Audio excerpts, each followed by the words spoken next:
তোমার নাট্য জীবনে একবার উৎপল দত্তের উল্লেখ দেখছি, টিনের তলোয়ার।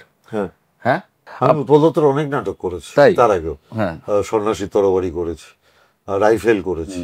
একজন নাট্যকার হিসেবে উৎপল দত্তের কোনো জুড়ি নেই। দেখো, কোনো কাউকে ডানপন্থী বামপন্থী আমি এইভাবে সেগ্রিগেট করতে রাজি নই। রাইট। আমি রাজি নই। আমি একটা মানুষকে মানুষ হিসেবে জাজ করতে চাই। মানে what is the definition of বামপন্থী and what is the definition of ডানপন্থী। আমি তো বিবেকানন্দও পড়েছি, আমি গান্ধীজিও পড়েছি, আমি মার্কসও পড়েছি, আমি লেনিনও পড়েছি। তাই হয়তো তোমার এই ঔদার্যটা আছে। না না, আমি বলছি আমি তো সব পড়েছি। কারণ আমি মনে করি যে আমি যাই হই না কেন, আমাকে উল্টো দিকের কথাটাও পড়াশোনা করতে হবে।